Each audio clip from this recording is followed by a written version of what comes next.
Welcome to Legal Marketing Happy Hour.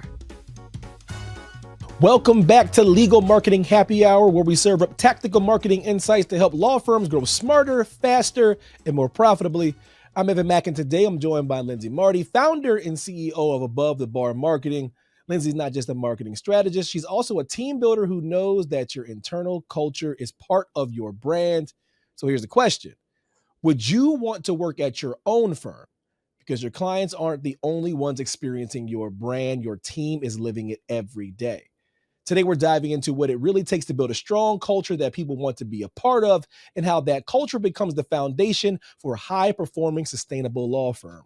Welcome, Miss Lindsay. Thank you. Happy to be here. Awesome. So let's start with the big question. Would you want to work at your own firm? I mean, yeah. Why am I here? Why? But why though? But why? Well, we've built something pretty cool at Above the Bar Marketing. It started with like building our foundational like cultural principles, and it's really what we live by. So, every company is different, but ours are pretty simple, but meaningful. And we're all remote. All of our employees are remote.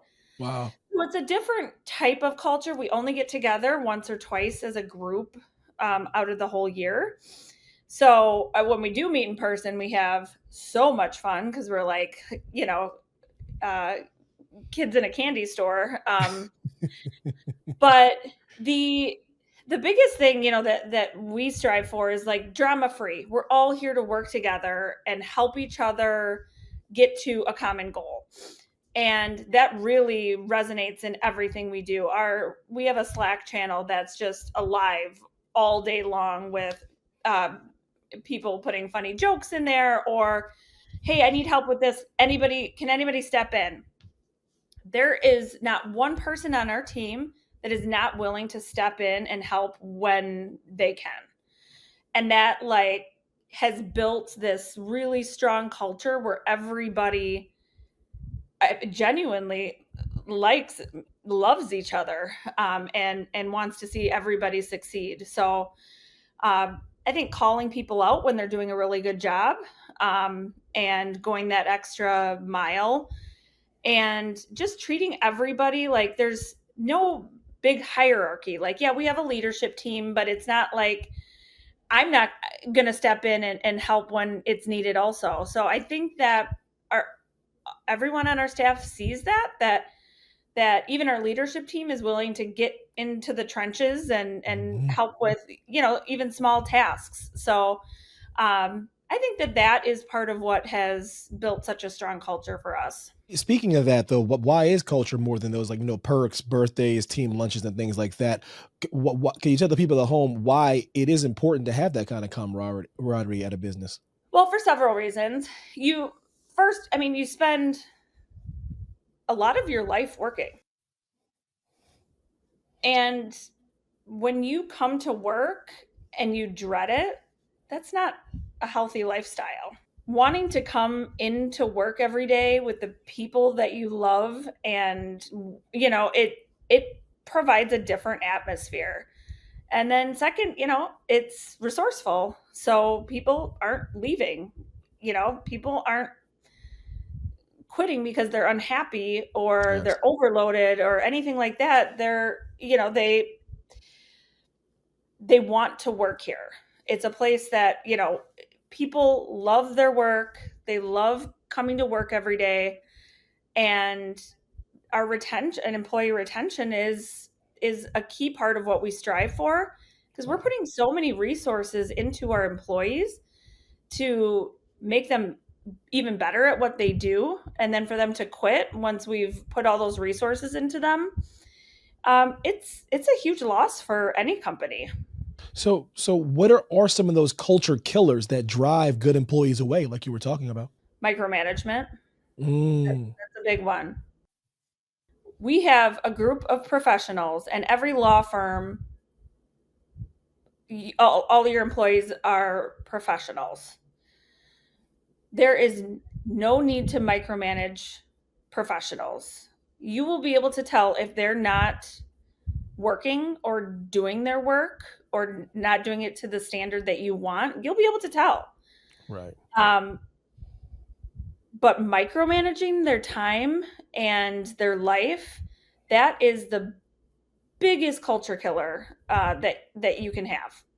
So, Ms. Lindsay, how do values, like real lived values, shape daily behavior in client experiences? Well, one of our core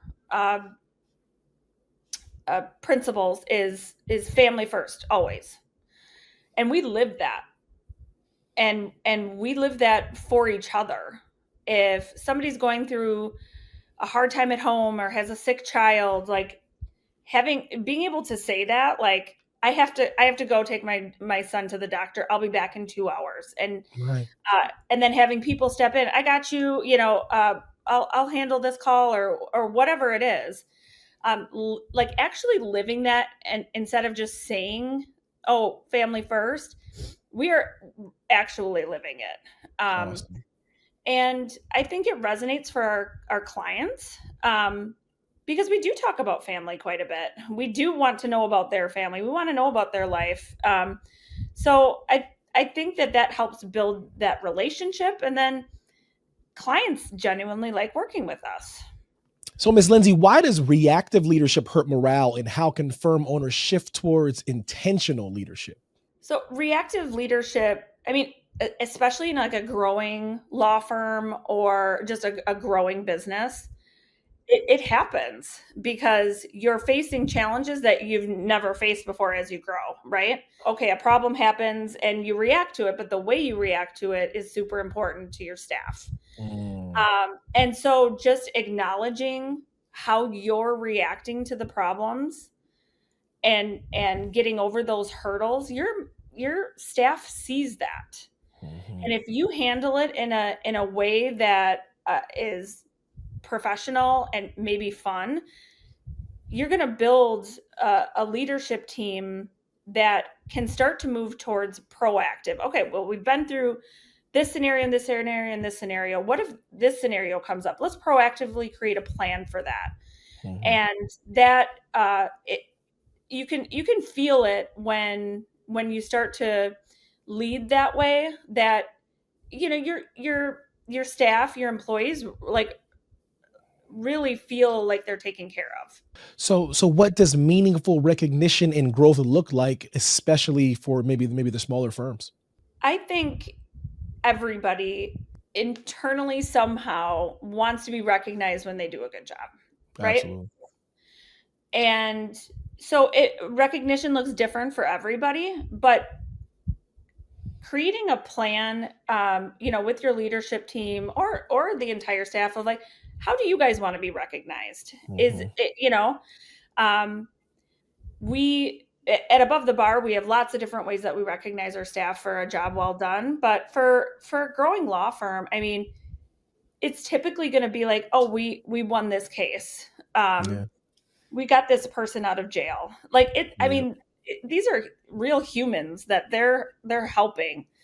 So it's going to be exciting for the attorney, but also they're going to want to celebrate with their client, and for their client. So just keeping that in mind as you're rewarding that attorney, especially if it's like an associate attorney who only has a couple years under their belt. If they have a case that they did a really good job on and won, make sure that they know how like amazing that win was.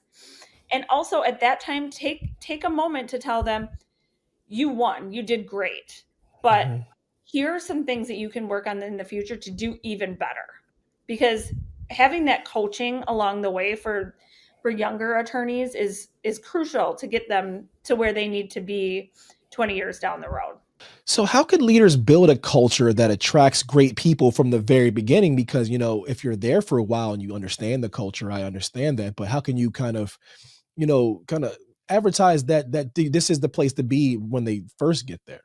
So I mean, and I'm a digital marketer, so I think about, your website and your social media and things of that nature. Mhm. That's where people are looking for jobs, right? So make sure that that matches your culture, that the pictures match the culture, the content matches the culture, um, and video. Having video, especially on like your Instagram and Facebook and stuff like that, showing.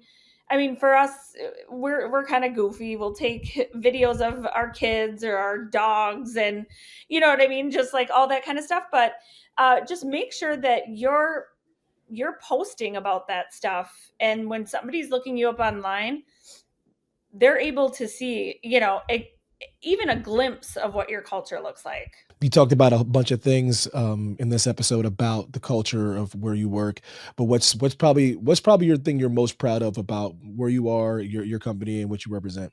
I'm proud of so many things. I'm proud of my team for just always, working together and working so hard. Um, I just, I, I truly love our team. So I'm proud of them. I'm most proud of the recent award that we won, through uh, through Inc. for the best places to work in the country. I mean, only I think 520 businesses make that list in the country Wow. each year, and we were one of them. And that like just meant a lot to me. Yeah, we can talk about culture all day, but like the proof was in all of those like staff surveys and how they feel about working here. So That's remarkable. So finally, what's the business case for culture? Why should firms invest in this? all businesses, including law firms, should invest in their culture so that they can keep their staff. Putting resources into an employee is the biggest expense that you have. Mm, Not only just payroll, but ongoing training and development, and wanting them to stay with you is so important. And work should be kind of fun. You should, when you go to work every day, you should want to be there. yes, And if you're not, it's time to start looking for another job. absolutely, absolutely. Lindsay, thank you so much. Thank you. Awesome. And thank you all for joining us on Legal Marketing Happy Hour. A strong culture doesn't just feel good, it drives retention, referrals, and results. To connect with Lindsay and her team and how to align your internal and external brand, visit abovethebarmarketing.com. And don't forget to like, subscribe, leave a review, and share this episode with another law firm leader who's building something meaningful as well. Thank you so much for joining us. Thanks for watching. Be sure to hit that like and subscribe button and leave us a review in the comments.